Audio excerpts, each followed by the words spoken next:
Hello guys, मैं हूं आपका best friend GK family YouTube channel. और आप लोग देख रहे हैं जो एसएससी जीडी का अभी थर्ड शिफ्ट का एग्ज़ाम ख़त्म हो गया है, उसका क्वेश्चन जो कि आप लोगों को मैं देने वाला हूँ 100% सही जवाब। ठीक है, और आप लोग पूरा वीडियो देख के जाना। मैं एक बार नोटिस किया भाई, ठीक है, जो कि हमारा क्वेश्चन आ रहा है ना पंचवर्षीय योजना से, भाई हर शिफ्ट में देख रहा हूँ। और इतना आसान आया ना थर्ड शिफ्ट का एग्ज़ाम। ठीक है, तुम लोग एक बार देख के बोलोगे, उसके बाद बोलोगे क्या आया है एग्ज़ाम। ठीक है, तो शुरू करते हैं आज का सेशन थर्ड शिफ्ट का। ठीक है, तो पहला क्वेश्चन है, राजस्थान में पंचायती राज व्यवस्था का शुभारंभ किस पंचवर्षीय योजना के दौरान किया था। जो राजस्थान का था पंचायती राज व्यवस्था, उसका शुभारंभ पंचवर्षीय योजना के दौरान कौन सा पंचवर्षीय योजना के दौरान हुआ था, मतलब वो जो थे आप लोगों का दूसरे पंचवर्षीय योजना। ठीक है, याद रखना दूसरे पंचवर्षीय अभी अभी होके गया है ये। ठीक है, उसके बाद जो आया है, मतलब आप लोगों के लिए मैं ये लेके आया हूँ पहली पंचवर्षीय योजना, तीसरी पंचवर्षीय योजना और चौथी पंचवर्षीय योजना, जो कि आप लोगों का आने वाले एग्जाम में आ सकता है। ठीक है, याद रखना पहली पंचवर्षीय योजना जो है वो 1951 में शुरू की गई थी, जो मुख्य रूप से कृषि क्षेत्र पर केंद्रित थी। किस पर? कृषि क्षेत्र पर केंद्रित थी। ठीक है, याद रखना योजना का उद्देश्य था खाद्य उत्पादन की तत्काल आवश्यकताओं को पूरा करने का और खाद्यों की कमी से निपटना था, मतलब खान की कमी से निपटना था। ठीक है, यह हो गया पहली पंचवर्षीय योजना का जो मूल उद्देश्य थी। ठीक है, उसके बाद आप लोगों का तीसरे पंचवर्षीय योजना का जो है 1961 से 1960 तक लागू किया गया था। इसका उद्देश्य भारत को कृषि क्षेत्रों में आत्मनिर्भर बनाना था। ठीक है, कृषि क्षेत्रों को आत्मनिर्भर बना था।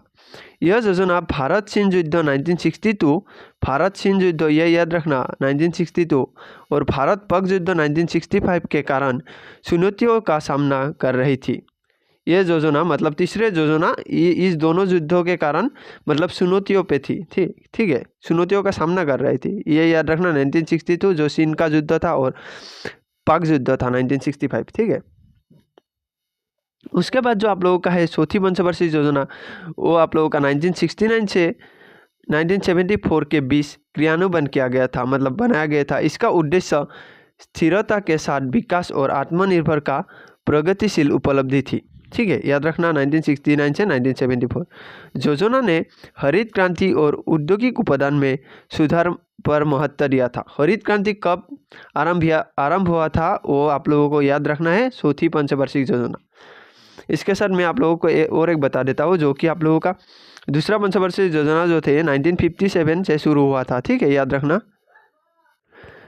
ठीक है, उसके बाद आप लोगों का अगला क्वेश्चन है हॉर्नबिल त्योहार। देखो हॉर्नबिल त्योहार किस राज्य में मनाया जाता है। हॉर्नबिल त्योहार जो है नागालैंड में मनाया जाता है, याद रखना। ठीक है, उसके बाद आप लोगों का है हॉर्नबिल त्योहार के बारे में ये पॉइंट आप लोगों को याद रखना है। ठीक है, हॉर्नबिल त्योहार कहाँ मनाया जाता है? नागालैंड के किसाम बिरस्त गांव में, जो कि है वो गांव है और नागालैंड में मनाया जाता है। किस गांव में आ गया तो आप लोग को ये लिखना है किसाम बिरस्त गांव। ठीक है, हॉर्नबिल त्योहार कब मनाया जाता है? हर साल दिसंबर के महीने, जो दिसंबर के महीने है उस साल मनाया जाता है, उस महीने मतलब मनाया जाता है। हॉर्नबिल त्योहार की शुरुआत कब हुई थी? साल 2000 में हॉर्नबिल मतलब त्योहार की शुरुआत हुई थी। ठीक है, ये पॉइंट आप लोगों को जरूर याद रखना है। ठीक है, याद रखना।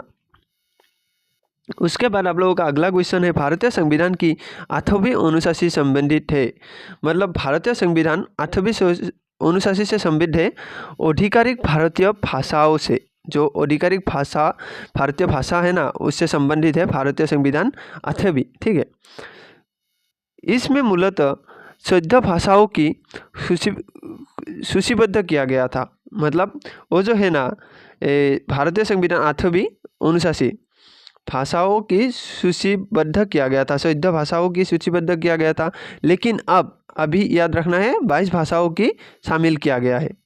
ठीक है, ये याद रखना है आप लोगों को।